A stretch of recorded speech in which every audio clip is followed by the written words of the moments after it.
EFI University is hosting a new class called Essentials of Operating a Shop. If you're interested in learning how to run your shop more efficiently, this class is for you. The next course will be held in San Jose, California on March 5th, followed by Orlando, Florida on April 16th. For more details, go to EFI101.com and look for the Essentials of Operating a Shop class. Be sure to use the coupon code DIFAL for $50 off. This is Do It for a Living, your source for inside information on the future of automotive performance. We want people to generate sales through customer support and through product knowledge. And because we believe that the product is worth what we're asking for it, and we want people to be able to make money. What's holding you back from starting or growing your business into what it can be? Well, if you're listening to this, it's not a lack of information. What you're about to hear is all you need to get motivated and start making waves. Do It for a Living podcast details the journey of today's true players in their own words. Find out how they broke out so you can too. The time is now. The time is always now. Okay, welcome back. We've got a really cool guest from Cobb Tuning. His name's Tim Bailey. He is the director of Pro Tuning. So anybody who is a pro tuner for Cobb, you probably know who he is. And he has got some really cool stuff to share with us about how Cobb deals with their network. Tim, how are you doing today? I'm doing quite well. Cool. So Tim, give us a kind of an idea of who you are. Tell us your background in racing. How did you get started? Take us back to when you were a kid.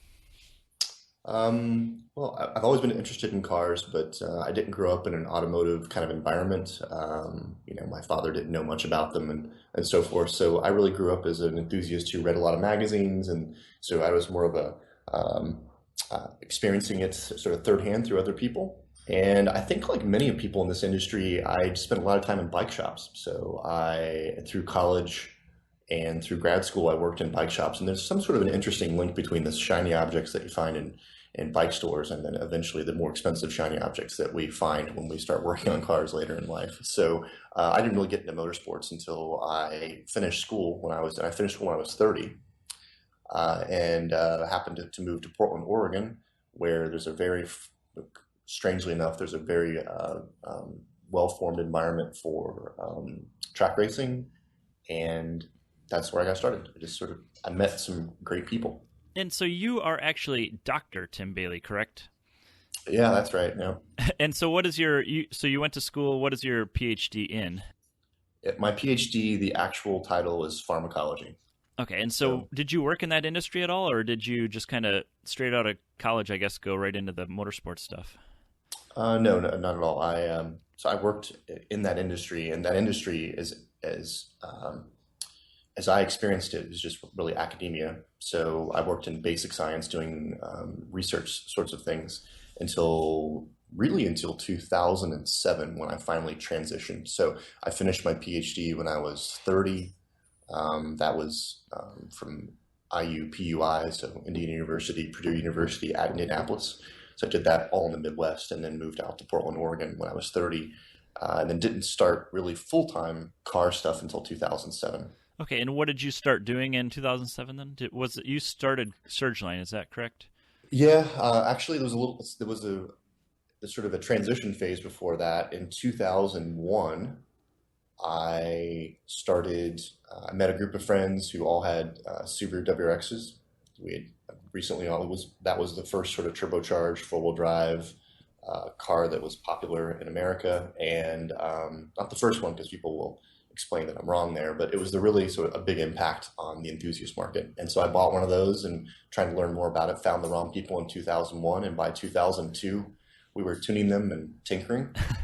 And formed our own company called PDX Tuning. So PDX is the Portland designation, Portland Airport. So we formed PDX Tuning very early 2000s. Okay, and did you it was an actual business with partners then? It wasn't just yourself? Yeah, it was several of us, all of whom had day jobs. So 5 of us total, I believe. Okay, so, and do you consider yourself kind of an entrepreneur then? So you're kind of going from college and already starting your business, I guess, right out of college. Is that kind of a mentality you take? Yeah, I mean, I think I've done that my whole life. I'm a dyed-in-the-wool sort of nerdy person. So when I was in college and even before college, I ran a landscaping business. So that was pre-college, actually. Ran a landscaping business because I was into remote control airplanes and cars, and back then that was very expensive, and that was more than my parents could afford. So I just found ways of making my own money. Supporting your hobby, huh? Yeah. Very expensive hobby back then too. So give us kind of the story from PDX to Surgeline, and Surgeline is now Cobb Surgeline, right? That's the Portland Correct. Cobb store. Yep. So PDX Tuning was a group of partners who sort of shared the responsibility of the business, and it was really for fun. We actually got together to form the company because we wanted to buy some software that we needed a company structure in order to do. And so we did that, and it actually became pretty big pretty quickly. Like the early 2000s were a really remarkable time for Subaru tuning. Everything was just getting started. Lots of experimentation. We blew up a lot of stuff, tons of stuff.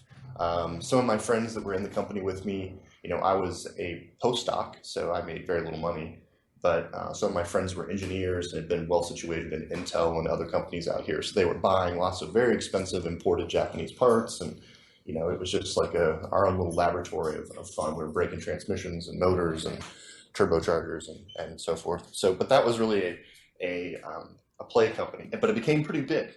And once you start infusing a lot of money into a company with 5 partners, it's not something that's easily controlled. Mm-hmm. So I opted out when the business became very large. I didn't want to be responsible for that amount of money and where, accounting and so forth. So I basically gave my stock back to the primary owners, and that was left with one person who eventually, and still runs it actually, still runs that particular company name. Okay, so it was a corporation with shareholders, and is how you're doing it. Yeah, exactly. Yeah. Okay, so and with being a 5-person shop, did you guys have a lot of conflict? Did it work pretty well? I mean, when things are good, it's usually easy to keep it going, but if trouble starts happening, it goes south really quickly, right? Well, I think the workload became very high. So we went from renting some space at Dyno locally to having our own location, and you put your name on a lease. And then I ended up tuning a lot of cars, and it just became more than I could handle with a full-time job and other things on my mind. So it was just easier to allow that company to grow organically with a single director as opposed to several. It's just natural that it's easier when you've got one person there all the time who can make those choices. Okay. And so your experience with tuning is all self-taught then, it sounds like. You're well educated, but not in the field of tuning cars, right? Yeah, that's exactly right. We started tuning cars just through trial and error, and I think the science of combustion motor control is interesting, and a lot of the skills that I learned as a researcher really helped me. So data analysis, statistics, closed loop systems, control systems.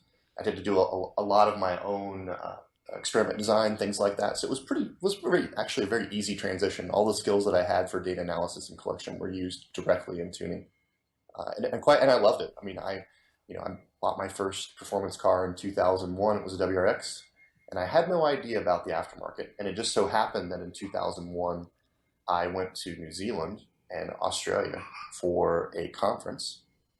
And this is for basic science. It was some international pharmacological, who knows, it was basic science. It was basically an excuse for scientists to travel around the world and present their work and have a good time. Okay. And I went there, and I woke up, we flew to Sydney, and I woke up on Bondi Beach in my hotel, and I heard some swooshing noise and some interesting car noises. And I looked out my window, and it was back then something really unfamiliar to me, which is a Skyline, like an R32 or something like that, drifting around this corner at Bondi Beach. Australians are absolutely car crazy. So I saw this car and was totally intrigued. Like, what is that? And how can it possibly drift around that corner with all 4 tires? And then as I was through, I spent 3 weeks in New Zealand and Australia, and of course that's a really fertile place for Subaru tuning. And so I saw all these modified WRXs. I picked up a bunch of magazines went to Subaru dealerships. I'm like, why don't we get this stuff in America? And so that was really the origination point for my curiosity for the aftermarket when it came to cars. Went back to the States, and then That's how we formed PDX Tuning. I found local enthusiasts, and we all wanted to do it together. So how did you transition from PDX to Surgeline then? I wanted to continue to do my own work, and so I formed my own company that I knew I could control myself, and I could sort of autonomously reap the reward of my efforts, and then keep it also. I knew I wanted to do it full time at that point, and it was something that was my own brand. So, okay, and when kind of tell us, when did Cobb get involved with it? Did you seek them or did they seek you? once I worked in my own company, Surgeline, and I transitioned out of science. So I transitioned out of science in late 2007. I was working for Cobb as a contractor. So I was basically helping Cobb create off-the-shelf maps for their access port products. Okay. So it was a pretty good system actually, because I could fly around the country, tune cars.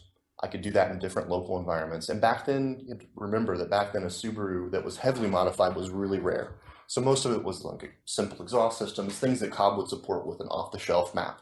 And so I could go to Ohio where they had great 93 octane and create an incredibly good map on several 2007 STIs. So it was great for me. I could get paid to custom tune the cars. Mm-hmm. And I could also use that data working for Cobb as a contractor to then generate off-the-shelf maps for them as well. Okay. So that's the transition point. So I'm working for Cobb as a contractor. I remember I went to Miller Motorsports Park probably in late 2007, and Trey said, Tim, Trey's very very blunt, by the way. When do you get him to talk to you? He can be very straightforward. And he said, you'd be a lot more effective if you had a dyno. And I said, well, okay. So at that point, the person who was running PDX Tuning, Jared Bowen, was having a child and wanted to transition back into a different kind of job. And so the lease was coming up on the building, the lease with the dyno, and all the equipment was still there. So I effectively wanted to purchase. So I purchased the assets of PDX Tuning. Okay. And then turned that into my own shop again. So it came kind of full circle then. So PDX, you started it with some buddies, left it, and then we're still doing the tuning, and then ended up buying all the assets back from it. Correct. That's correct, yeah. Okay. And then, so Trey kind of convinced you to buy the dyno, so you're obviously working with him on building base maps as a consultant. When did, because Cobb now owns Surgeline, is that how that works? Well, so what people don't know is that when I had a location, so Surgeline Tuning, when it was my own brand and I was traveling around, was fully my business. Okay. And when we had the location, I purchased that shop with Trey's money. And the way it happened is I asked for a business loan. I'm like, well, if you want me to have a dyno, I need some money. Here's my business plan. Okay. And I fully expected Trey to fund the loan. But what I didn't expect was Trey said, Tim, why don't you just be an employee? I'll buy the business and you run it as yours. And Trey's a super smart guy. So he's looking at me thinking, okay, I'm going to run a business external to his own. And I'm going to do work on a dyno, and I'm going to oversee people who are doing mechanical work. And so for him, it's smart. So he was able to fund the purchase of the business. And for me, I was an employee, which was perfect. At that time, I was now out of science. That's back before health insurance was easy to buy. So now I could buy health insurance for myself, or actually just get it through Cobb Tuning. And but he's smart, right? Because I spent a year working that business as branded completely as Surgeline Tuning.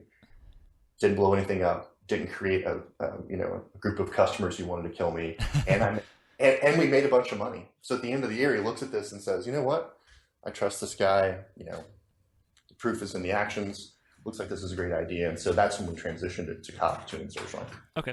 And so your involvement with Trey and Cobb in general was because you're using the access port to tune the Subarus. That's kind of how you two got acquainted with each other? That's correct, yes. Okay. And so kind of tell us, do you ever doubt yourself with this, and how have you overcome the feeling moving forward? Like, you didn't want to do PDX and then wanted to keep doing it. I think anybody who doesn't have a little bit of lingering doubt about the things that they do is not in a position to learn anything. And so doubt and caution are really a way, those feelings are a way to transition. It's really about being humble. Like, you never know everything. And particularly as a calibrator and somebody that's doing this aftermarket, self-doubts are good. So I don't have any major self-doubts that are impediments to doing the work. I think it's just a healthy amount of respect for the things that can go wrong. Tell us your kind of worst experience in business. maybe a customer that screwed you or just business relationships? Is there anything bad that you can tell us? Yeah, sure. I think there are many, many lessons you learn. I could probably tell 20, but the one that stands out is probably most entertaining is that communication is always sort of unique and individual. And the words that I use mean something to me, and the words that a customer uses mean something to them. And so Surgeline had finished a full build on a car, on a Subaru, built motor, and this was many years ago. And the customer, we couldn't finish the tune because we'd run out of fuel. And I told the customer, okay, you need the car today, go ahead and take it. Don't drive it hard. You're out of fuel. You need to keep the boost down. You need to not rev it too high. I probably wasn't specific. It was just generally understood that not drive the car hard. Well, fifth gear full throttle to him isn't driving hard. Maybe he considers cornering hard driving. So he burned a hole through a piston because he was out of fuel. We could expect that. And this is when I was actually working, when it was Trey's shop. And so now we got to do something about this. And Trey said, you made a mistake because you didn't prevent that customer from driving in a way that was beyond your expectations. You made an assumption that he understood you, and you're wrong. Uh-huh. And so that's probably one of my biggest lessons, is to make sure that communication is really, really clear. Getting expectations correct and aligned between a customer and a tuner, a customer and your mechanic, or an employee and a manager, those are really important things to do, and oftentimes more complex than you would think. Yeah, that's good. I'm going to take notes here myself. That was a really good one to take in as how to learn from your lesson is if the expectation is to do this and they're not totally clear, just make it so they can't. Right. What I should have done, the lesson is what I should have done is I should have rev limited the car, and I should have given a boost limit, and so that the customer, no matter what he interpreted as driving hard, could not have injured the motor. And so I was wrong. Trey is wise, and so we covered it. Okay, cool. So you guys actually did, I guess, warranty the work, even though it was really on the customer. But and at the end of the day, it's your reputation to protect, right? Yeah. It's a drop in the bucket, so to speak. I mean, you really have to, and that's why shops need to make money. I mean, one of the trends in the industry right now. I won't get on this tangent, but as we in 2005 and 2006. Tuning your Subaru or any car in America was a niche sort of subculture. And you really had to go out and find it. And you had to recognize some risk in the unknown. And now, of course, it's not that way at all. People are very, it's like a happy meal. Mm-hmm. So tell us something you're doing right now that has you fired up. We're doing some expansion in the Subaru world. Mm-hmm. We just released Australian support for 15 and 16 STI and 15 and 16 WX. And I'm really excited about moving our Subaru support to other parts of the world. Up until now, it's not solely in the U.S., right? I mean, you guys, I thought you did international stuff. But believe it or not, the only Subaru stuff, so Subaru makes up the vast majority of our business. It really is what pays the paychecks at Cobb. We're very, very deep in the Subaru market in the U.S. And no, only Japan. We we dabbled in Japan through a company called Prova. But it's just been U.S. so far. Interesting. Okay. So going on to the focus topic we have with the dealer networks, tell us about your dealer network with Cobb Tuning and the Pro Tuners, and how many dealers do you guys have? And I guess they're located all over the world, but mostly in the U.S. And is it just you, or do you have a team of people doing it? Yeah, sure. So it's up until maybe 2 years ago. Cobb really didn't have much of a sales team. We had maybe 3 years ago. We had one guy taking orders, and we had for both distributors and dealers, and we did almost no direct-to-consumer business. So that's completely changed over time. And so now we have a full sales team that does dealer support, and we have a full sales team that does customer support, and that's a big transition for the company. So we really control our dealer network with the primary motivation to make sure that our customers have a good experience. Mm-hmm. Because if customers don't have a good experience and dealers likewise don't have a good experience, then you're not going to sell your product. It's a brand that we are very, very lucky. The Cobb brand sells itself. People want to sell the product. We don't have to give it away, both at a wholesale level and a retail level. And so the dealer network is designed with the customer experience in mind, and to maintain the margin that allows a business to make money and stay and keep the doors open. And so you have a sales team. What are the requirements you have for the dealers? I mean, I've talked to you a little bit about this. You kind of look for people who have a dyno, an actual shop, obviously, showroom. What do you kind of look for shops? Yeah, the way we do things now, we have a dealer form that you go to and fill out online, and it sort of gets in a queue of people to evaluate. And right now we're looking for brick and mortar businesses that have the capacity to serve a customer, that keep some stock on their shelves, that have a dyno, that can do installations. So we want a full service shop.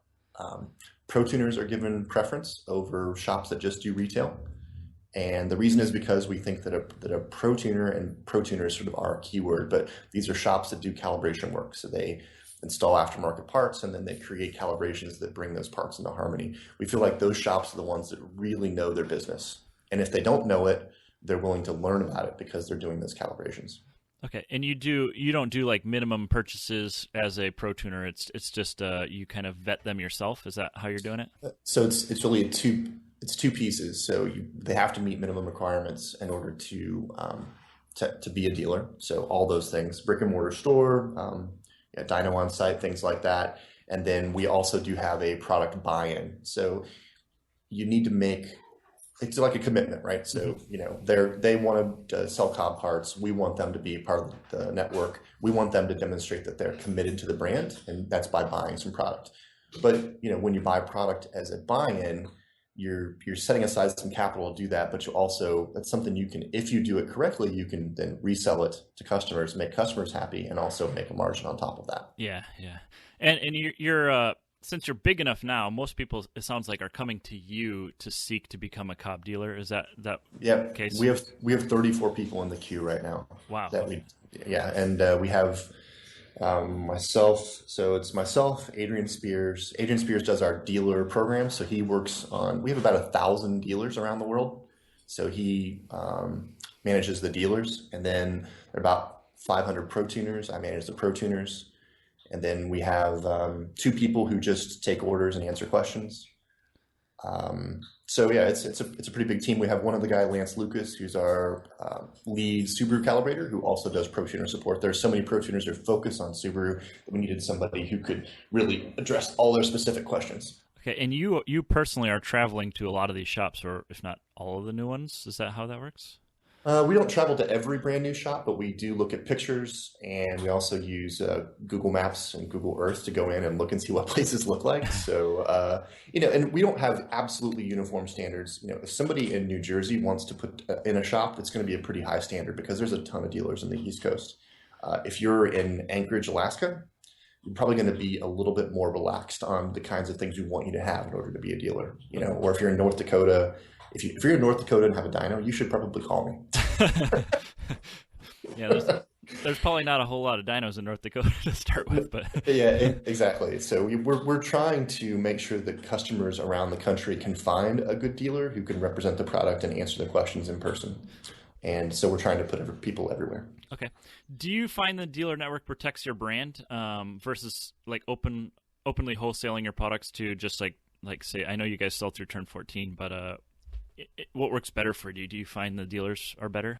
So we have something that's relatively unique in the aftermarket and is actually being adopted by more companies. We have a minimum advertised price, and you must be an authorized Cobb dealer in order to sell Cobb products. So we are constantly plugging the holes so that products find their way to unauthorized dealers. Unauthorized dealers and people who aren't really motivated to support the brand are going to severely discount the product, and that we call it the race to the bottom. If we want people to generate sales through customer support and through product knowledge, and because we believe that the product is worth what we're asking for it, and we want people to be able to make money, so we're constantly plugging up the holes of non-authorized dealers. Now that's even through Turn 14. Normally, if you go to Turn 14 as a business, you have a business ID, you can get an account with them and buy certain products.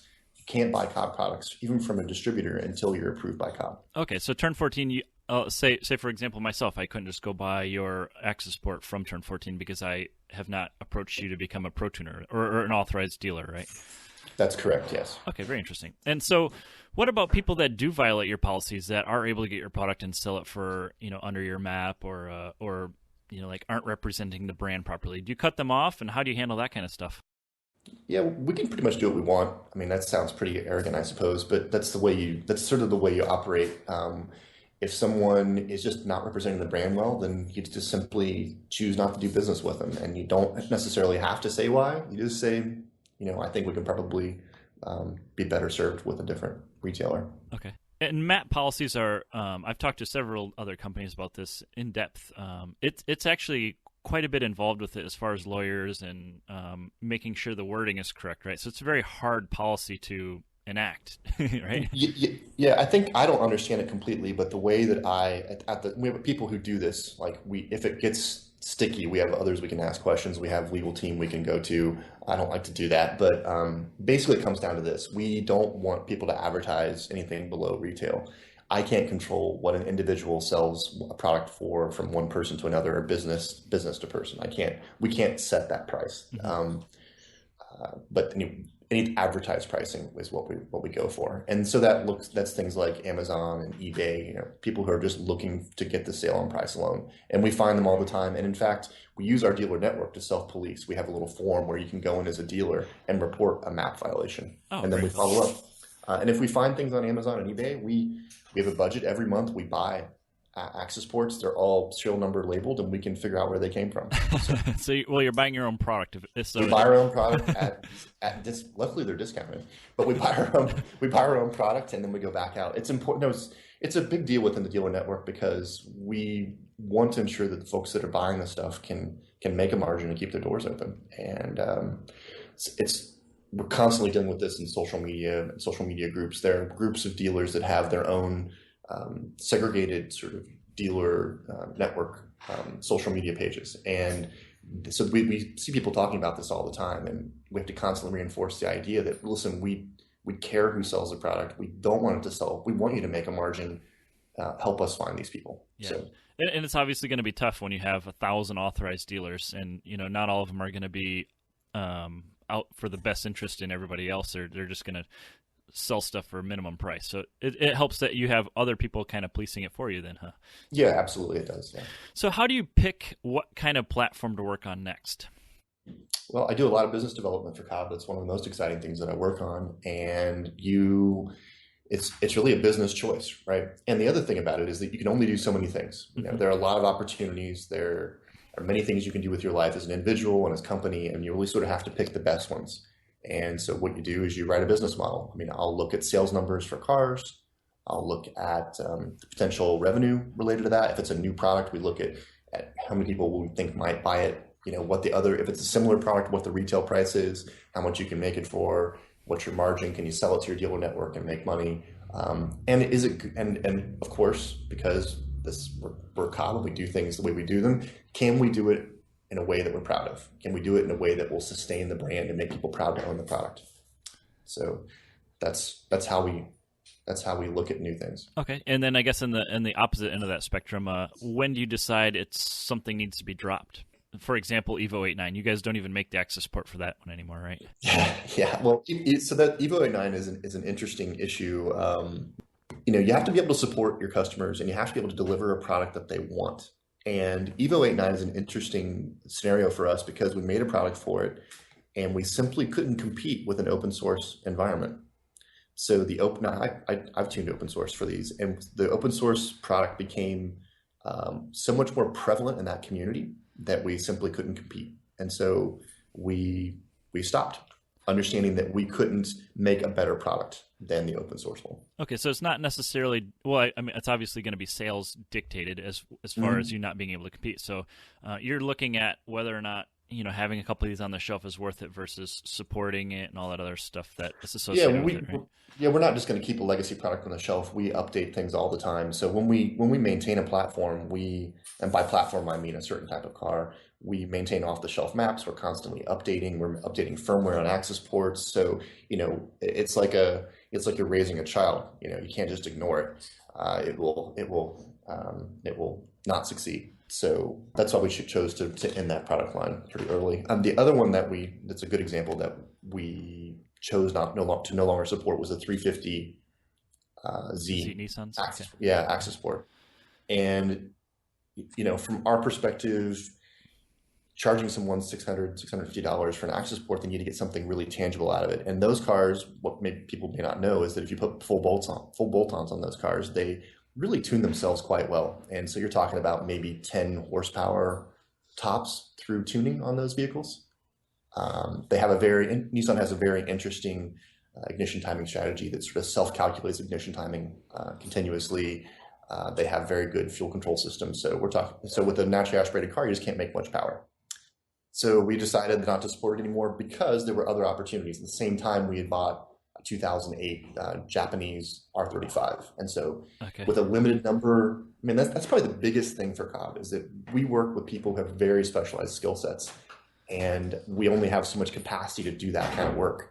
And so you got to choose what you want to work on. Right. And that's why you've gotten into the Porsche market. And obviously the Nissan GTRs have done exceptionally well for you guys, huh? Mm-hmm. Yeah. The GTR is sort of what transformed Cobb from a domestic company to an international company. We have more GTR Pro Tuners than any other particular platform. That's because they're all over the world. And that happens to be my specialty too. So it's been really wonderful to be able to talk to people, everywhere and work on these cars. So, yeah. And you have ETS and English working with you on the record-setting Cobb tuned GTR right in your backyard, right? Yeah, it's been a really exciting project to contribute to. So just to be very clear, that car is owned and built by ETS, Extreme Turbo Systems. That car is tuned by English Racing, Lucas English, and then because I've been local, I've been able to consult and help Lucas when he's out. And initially in the first stages when that car first went sevens, Lucas is also driving that thing. Mm-hmm. And so it was really good to have me around to do launch, helping get the 60 foot down, looking at logs between runs. I mean, driving a car that goes 185 miles an hour, 193 miles an hour is no small feat. So lots of respect out to Lucas English, amazing driver. And you're using this car or others as a development platform as well then, right? I mean, I'm assuming you're taking extra logs and other stuff that you might not find in a normal off-the-shelf one to develop new features for the off-the-shelf access port? Yeah, that's absolutely true. When the car first went low eights, we were trying, and they were willing to test new launch control protocols and things like that. So I think we call it in GTR world, boost off the line, and that's basically where the engine builds manifold pressure and generates the capacity to produce immediate torque right at the launch. And so we tried the first few protocols on that car, and we screwed up a couple times too. But they're so interested in setting that record that they're willing to do that work up front. And having that resource for us is amazing because we're not going to build an 1,800 horsepower car, and we're not going to fry $20,000 transmissions every day just to get that record. So they've been particularly motivated, although that has been the key factor for their business success too. How are you picking the shops to work with that are helping you develop the products that you sell? Like I know BBI helps you with the Porsche stuff, right? That's where Mitch McKee works out of, because I remember seeing him at Pikes Peak one year. Yeah, so we form these. We find people who are a resource. So Mitch McKee is the lead engineer for our new Porsche product, and he needed some vehicles to work with. BBI has tons of customers with lots of different Porsches. If we had to buy one of every kind of Porsche we tuned, I think we would have lost money last year. So it's been really good to have them as a resource. So you just like me, you figure out within it's a big network, but it's a small world. You find out who can help you and how you can help them, and that's really how business works. Okay, and then I guess the big question here is, you guys compete with open source on many platforms, not just Evo 8.9. Like, how are you able to compete with it when open source is generally free to get tuned, and you have to start with your product? I think it's pretty simple. Our product is a complete package, and it's heavily tested. And if you have a problem, you got somebody you can call. So from a consumer perspective, you don't have to be a sort of in the matrix computer person willing to. There are plenty of people who love the open source product and they're really deeply involved. I think that's what it takes in order to use open source at the level that you can. And for us, we try to deliver a product that is complete, that's easy to use, that has a great instruction manual. You don't have to search the web or know somebody who knows somebody in order to use our product effectively. And from a dealer perspective, we know that you can bring a car in, do some things to it, have a predictable outcome with a tuning tool that's easy to use and allows your shop to generate revenue. Very cool. And so your Pro Tunes are locked down where open source stuff can't see what you guys put on it. And can other dealers see each other's tunes? Is that something that happens? So our tunes are locked. So every vendor has their own security key for the software. And so their tunes are locked to that security key. Okay. If I have a good compelling reason, we can open them inside of Cobb, but dealers cannot open each other's maps. And that's one of the things that people like about them compared to open source is that your intellectual property, your IP is locked down. And, some people will spend many hours, well, everybody does, creating what they call the perfect tune, and giving that away would be a mistake. Yeah, exactly. That's something that open source really doesn't have, and it's always been a problem for me as a Evo 8.9 tuner is how do you protect what you spend so much time developing, and that's what I guess a really cool benefit of the access port. There are people who are totally motivated to crack anything, and so there's no exclusionary term that makes sense when it comes to locking something down. There's always somebody willing to reverse engineer your product or your codes, but it's very, very, very rare. Okay. And so kind of continuing on with the Cobb business, you guys have 3 retail stores, correct? So there's Plano, Surgeline, and then there's one in California as well, right? Yep, SoCal. Is that something Cobb is looking to continue on, or is it mostly just product development and using those 3 as kind of like an outlet? It's the latter. So really those shops are where so Cobb has people like me who've been in the retail environment, who've worked with lots of customer cars. And so we know how our dealers do business through direct experience, but we continue to have that understanding because we run 3 retail stores. We get it. We know what the challenges are to getting tunes in and out. We know what fits and what doesn't fit because we sell every kind of product, ours and other people's as well. And so those initially the retail side was developed. So I used to manage our whole retail side. And so I started Surgeline and actually started SoCal as well. And Plano was started independently, but those were all under my control at one point, and we wanted to expand. And ultimately, I think that's not what Cobb's main business is. We want to let our dealers do that, but the retail stores are where we sort of, in a very personal way, begin to understand how our products work. Okay. It's one of those kind of situations where if a manufacturer starts retailing their own product, then it's harder to build a dealer network if they know they're going to be competing against you shortly down the road, right? Yeah, in those local markets, it's difficult to strike that balance. I mean, here locally in Portland, we have our own store, Surgeline Tuning, and we have 3 other pro tuners that are local, including English Racing. And it's interesting though. People tend to find their niche. So English Racing, understandably, does a lot of the GTR business locally, and they also are really good at Evo 10s, Evo 8s, 9s, and much of the Subaru business goes over to Surgeline Tuning. So it's a nice sort of harmony, and people tend to do it that way. And then back to your product development, you're doing that through your stores as well. You can do fit and finish on like an exhaust for a 2016 STI or something, right? Yeah, that's right. And then the stores report back all the time. Hey, this fit, this didn't fit, this could be better. This alternative product looks like it works great. Can we incorporate some of that design to our next iteration? Things like that. Okay. And for people who don't know, your corporate headquarters is in Austin. That's where your engineering is based out of? That's correct. Yeah. Austin, Texas is the main headquarters, and the retail side of the company is like 26 or 28 people. Okay. And the rest of the 98 persons are in Cobb or in Austin, Texas. Yeah. Really nice place, by the way. Okay, so let's go back to your about yourself some more here. What's something you struggle with in business, and how do you deal with it? I struggle with in business, sort of it translates into personal life as well, and I think I constantly see the world through my own eyes, even when talking. So I expect people to respond and do things the way I would do them, and that's a natural mistake many of us make. And so I have to always get outside of my own mind enough to understand that everyone's going to react differently to language, to communication, to predicting how someone's going to respond to stress, things like that. So that's the biggest struggle I have. I constantly have to sort of get out of my own mind and try to interpret the world as another person would, because it's almost impossible to effectively communicate unless you have those things in mind. And it must be especially difficult with dealing with people all over the world with all kinds of different backgrounds and trying to do essentially the same thing, right? Yeah, I have, and it's not just background. I mean, there are some common features, like when I'm in China teaching someone to tune a GTR, we have a common language. We both know the calibration. So that is the sort of the thing that ties everybody together is the business itself, but their background may be completely different.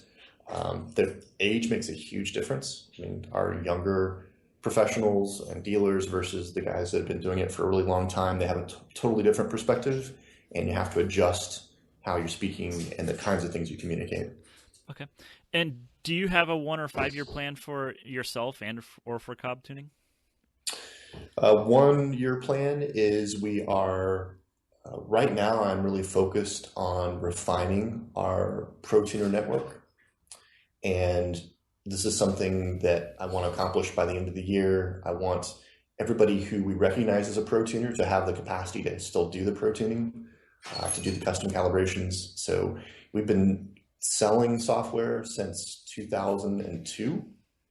And so many of those businesses have changed a lot. And so this year is a reset. We're going back and looking at our Pro Tuning network, asking who's in business, who's not. And then we're actually contracting the network quite a bit. So, I want to be able to find out who can deliver the services and do it well, and then point customers there. Our website's a big draw for people, and to be able to Pro Tuner on our website is important for your business. And I want to make sure that customers find the active, competent dealers. Okay. So that's what we're doing this year. And I don't know if you can talk about this stuff or not, but you changed the way you bill Pro Tuner. So it used to be you would buy a Pro Tuning license, and now you've gone to like a monthly service fee based off of how many lines you're covering. Is that how that works? Yeah, that's right. So when I took over as director of Pro Tuning, one of the big changes that I made right away was we stopped selling software. And so for many years, what you would do is you would become a dealer, which wasn't a big vetting process, but you would become a dealer. And then if you had $5,000, you could buy GTR software. If you had $2,500, you could buy Subaru software. And my feeling when I started taking over the network is that having the capital to invest in the tool isn't necessarily indicative of being able to provide the services. So I started looking at people more closely and offering the software as a courtesy with the idea that we would eventually go to a pay-per-use system. And so after 2 years, we finally sorted out the most simple way to do that. So that's what we're starting this year. We're doing a subscription program. So we now charge a monthly subscription fee. And that's for updated software and all the other things go along with it. And now if you're a Pro Tuner and you're paying those fees, if you want to, first of all, it's a very low fee. So if you're actively doing tuning, it should be a tiny part of your total. It should be a tiny bit of overhead for you if you're really using the product. And the other argument for that is that you really want people who are doing a lot of tuning to be using the product, because you can't tune 1 car a month and really stay on top of things. Yeah. So the little bit of revenue related to the subscription program is designed to find shops that are doing enough business to be able to support that. And then there's a larger fee to get one piece of software. To add more software, the fee is very, very low. Okay. And so so now you know someone's tuning enough that they can afford a little bit of money that we're getting for the base subscription. And if you want to add a platform, it's very cheap. How has this transition been received by your Pro Tuners? Are most of them pretty accepting of it? So it's a broad range of responses, from "I can't believe I bought this software and you're now charging me for it" to "This is fantastic. I can't believe this is so incredible. Please sign me up for everything." So and it really depends upon how long someone's been in business. So there are people who have been in business for a really long time, purchased the software years ago, and they of course are less receptive to it. And these are the people who we call them legacy Pro Tuners. They've been around a long time, and I can understand that they spent $3,000 on GTR. I know when everybody purchased the software, so I'll go back and look and I'll say, okay, well, you purchased GTR 6.5 years ago for $3,000. And I don't know of any piece of software that stays up to date for 10 years plus. Right. We have folks that purchased Subaru software 10.4 years ago. So despite the fact that like every sort of sensible depreciation of software or any sort of modern view of how software works, you'll understand that, Windows 95 is effectively useless today versus Windows 10 that's on your computer. Right. But nonetheless, we're changing our business model. So those legacy Pro Tuners, I'm looking to see how much they paid and how long ago they bought the software, and I'm giving them some credit into the subscription program. So I'm saying, okay, this is the way we're going. This is the way it's happening going forward. But I understand that you've spent some money, and I'm going to give you 6 months or a year to transition your business model to work with this program. And so those legacy guys are getting some credit going forward. And then the brand new people, the folks that have been under my program, where we just gave out software to qualified folks, those people are being opted into the program immediately. And everybody's, you take something that's effectively free, and then you add a little overhead. No one's really excited about that. But once I get somebody on the phone and I talk to them about that, and I say, listen, why don't you try Porsche for 6 months? It's $20 a month. Uh-huh.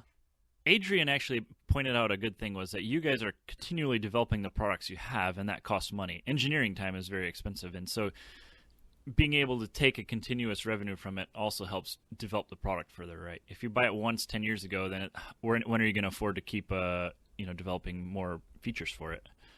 Well, that's right. And our largest revenue stream, of course, is the Access Port, which is the handheld tuning tool, and then secondarily would be the hard parts that go along with it. So there is a revenue stream associated with those things.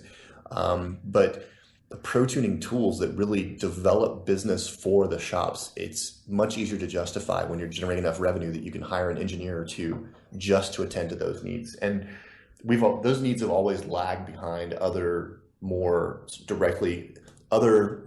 that are directly related to revenue. So you want to get an off-the-shelf map done. You don't necessarily need pro tuning software to make custom calibrations in order to sell a product to probably 80% of your customers. But you really do need the pro tuning software to support the aftermarket and the continued development. It's easier to justify making those programs really good if they're generating a small revenue stream. Okay. So that's what's going to happen this year. We're hiring people just to look at Access Tuner Pro and make the tuning tools even easier to use. Okay. And you guys have also been working with EFI University lately in tuning classes specifically for your product. Is that correct? So the tuning classes that are happening, so it's a transition period. So we've formed this relationship with EFI University. And over the course of the year, my motivation is by the end of the year, Cobb supports 7 different platforms, Evo 10, GTR, Porsche. So we have 7 different platforms total. By the end of the year, I'd like to have EFI University competent to teach 3 different platforms. So that's the idea. Right now, they're just doing their standard EFI 101 and EFI Advanced, but they're doing them at our facilities. And then what we're doing is we're, of course, using Cobb tuned cars to do the advanced class. And so the bias is that people are being exposed to the stock ECU and the custom code and calibration routines that Cobb is using to teach the EFI courses. So the Cobb specific courses are something that are evolving as we work together. Okay. And in my interview with Lucas Ingo, she actually spoke specifically on being able to drill down and be a expert on a particular platform, and so that is going to play into you having to have a class specifically for the the Subaru ECU and Cobb tuning with that, right? And that's kind of the mentality of having a class for that. Yeah, EFI, the basic science behind combustion engine control is pretty simple, but where it gets complex for those of us that do custom calibrations for these stock ECUs, engine control units, is that everything has its own personality. So there are many ways to skin a cat, many ways to do fuel control, and a Porsche does it very differently from a Subaru, from a Mazda Speed, from a GTR. And so it's those understanding the logic that's in the various different platforms and how that helps you control the various important engine parameters. That's what these specialized classes are about. I mean, Subarus are incredibly complex.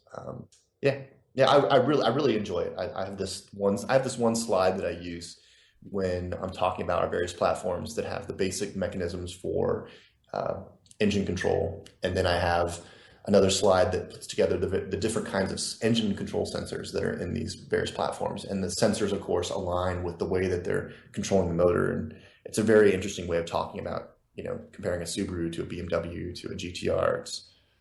I don't know. For me, it's fundamentally interesting. I hope the audience cares. I'm sure they do. And one thing I was curious about was you guys started tiering your dealers. So you have like a silver, a gold, and a platinum dealer, right? And there's very few platinum dealers. How do you, select who is what? So Adrian does the dealer ranking, and it's really based upon How much you like Adrian? Just kidding. So it's a little bit of it's a little bit of a popularity contest, and that's what makes it. That's probably the major fault in the program, is that not everybody who deserves the ranking gets it, and that's just a function of visibility and, the squeaky wheel gets the grease kind of thing. You have to buy a lot of Cobb product in order to get that designation. You have to be able to support the customers. So, do you have an email that has your company name in it and not Gmail, for example? Do you have a phone number that someone can call and they answer the phone that says, so-and-so tuning? Do you have a dyno? Do you do work? Those sorts of things. And there are dealers that have been around forever who have this designation. A few off the top of my head are like Dyno Comp in Arizona, which I just was there last week. Good Speed, Clark Turner Tuning, Mach 5 Performance. These are dealers that have been around for 10 years. And, okay. They deserve that because they're also buying a lot of product too. They can support the customers. Initially, we had gold and silver pro tuners, and I started that program, and my motivation was good. I wanted to be able to direct people to folks that I knew could do the work, but my implementation was actually quite poor. So it ended up being more of a popularity contest than it should have been, and it's so qualitative that it was a mistake. So I've removed that program, and we're doing something different for this year. Okay, very cool. Do you have any action item you can give our listeners so they can improve their situation? I mean, you've run a shop and you've now are directing thousands of people on how to deal with your product. So do you have anything you can provide our listeners?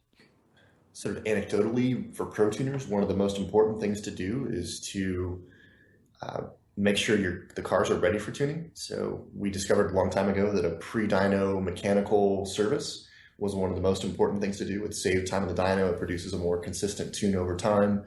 And it really, at the end of the day, the car that performs better makes a happier customer. So I'm not sure what different shops charge for this, but it's become much more common. But having some standards for the cars you work on, not only from a pre-dyno perspective, but also just in general, choose your customers wisely.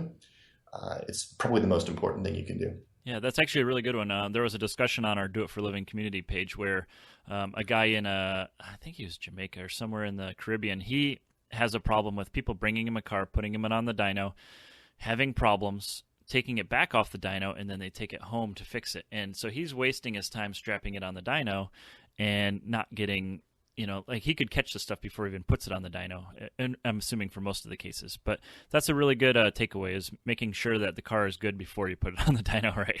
Yeah, all of our shops have invested in these little smoke machines. One of the big things is you look for leaks in a car before you tune it. And, years ago, we used to do this by adding compressed air to sealing up the motor and adding some compressed air and listening for leaks.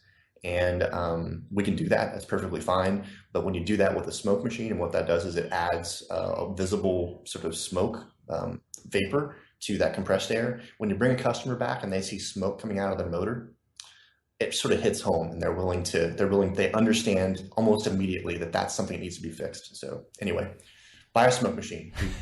Do pre-dyno inspections. Okay. Make sure that your customers are willing to make that investment. If they're not, don't do the work. Okay. So let's move to the quick answer questions. Tell us a game-changing product you've seen in the last year. We now tune Porsches, and we offer custom tuning software for Porsches so that more than 90 different pro tuners can now custom tune your Porsche. Game changer for that industry. Porsche used to be a couple different, half a dozen tuners popular around the world who would just send you a calibration, and you just accepted what they sent you and very little custom tuning. And now we're sort of bringing that to the aftermarket in a way that it totally changes the Porsche aftermarket. Yeah, you don't have to spend $20,000 on Motec, right? Hey, you don't have to spend $20,000 on Motec. You don't have to trust that the guy who's in Germany knows that your fuel quality. I mean, I've been in dyno cells with 911 turbos running aftermarket tunes that are knocking audibly. Great motors, by the way. They're incredible motors, so it's fine. They still work. But yeah, it's a game changer for Porsche, and it's growing really rapidly. And so what software programs like My Shop Assist or QuickBooks are you guys using daily? So we've grown from so when I started at Cobb, it was 11 people in 2008, and it's now almost 100 people. Maybe it's more than 100 now. I haven't kept up. But so we've gone we used to use QuickBooks up until about 2 years ago, and we would fill up a QuickBooks file in about 6 months. And so you can't do long-term historic searches in QuickBooks for us because you have to go through several different files because they're just simply too big. The business was too big to run on QuickBooks. So we've moved to, it's probably what the most exciting thing about the company is that we now have all this infrastructure to support growth. We have an internal procurement and inventory control system that is linked to our retail sales, that is linked to our customer service program, that is linked to our website. So it all functions together. So we use NetSuite as a background accounting program. We use Salesforce as a way to look at our customer data and our dealer data. And is Salesforce and NetSuite linked together? And they are absolutely linked together, yeah. Okay, very cool. And then our website actually uses the Salesforce database to get all of its information. So I can go on my phone in Salesforce, I can find a dealer, they can tell me something's wrong with their listing. I can change that on my phone, and that will change on our website. Very cool. And for people who don't, I've never actually used Salesforce, but I'm familiar with it. It's a CRM software for like managing your customer. Yeah, so every dealer has their own accounts page, and that account has all the information. It has pictures of the shop. It actually collects all the emails that I send to a particular dealer. So with a big sales team, sometimes the conversations are disconnected. So I can say something, someone needs to go back and look at conversation I've had, and they can do that pretty easily. So Salesforce collects all that data. All of our pro tuner data is collected there as well. And then we have some sort of semi-creepy marketing programs that use all that data to advertise to our customers as well. Okay. And what's your favorite app on your phone that you use daily? Yeah, so I went from a small phone to a big phone to the biggest phone I could get. And that's because my phone has become a surrogate computer. Yeah, same here. And Salesforce on my phone is pretty cool. I can look up an account. I can get their dealer information. I can see how much they purchased, what they purchased, who their related contacts are. I can find out every email address associated with it. I can call them. Directly from that program. It's really cool. What's your favorite shop tool? My favorite shop tool is Access Tuner Pro. Okay. Secondarily would be a good high quality dynamometer is invaluable. Okay. And what are you driving daily? I daily drive an Audi S4. Okay. And do you have any race cars right now, or are you just kind of tuning them and not doing it yourself? Up until I used to own a 370Z race car with a friend of mine down in California, and it was a beautiful arrangement where he would prepare the car. I would fly to California, wherever the track was, and drive it, and he would take care of it, and then I would go home. But I broke it this past year. So. Okay. And so to close this thing out, what do you think the future of automotive performance is going to be? The future of automotive performance is always going to be the personalization of your car. So it may be, let's say, looking forward, 10 years, 15 years, 20 years from now, it may not be really performance. It's always going to be personalization. So for me, what really makes me happy is a car that has a lot more power and a lot more performance. It may be that 15 or 20 years from now, we can't necessarily modify the motors to make more power, but we're going to do other things that personalize your driving experience. So that's really the future of it, is it's always going to revolve around making that. People love to drive. It's a very visceral experience. People spend a lot of time in their cars, and whatever aspect of that vehicle makes it a personal, enjoyable experience is the future of the aftermarket automotive. It may not be performance. Very cool. Well, thanks for talking with us, Tim, and we really appreciate you spending the time. It's been my pleasure. Thank you very much. Thanks for listening to Do It for a Living. You can find out more about this guest, this show, and even details about what we just talked about at our website, doitforaliving.net. Check out the Facebook page at facebook.com/doitforaliving and tell us who you want to hear from. And most importantly, subscribe to the podcast. Click subscribe. Do it now. Seriously. I'll wait while you grab your phone. Open up the podcast app.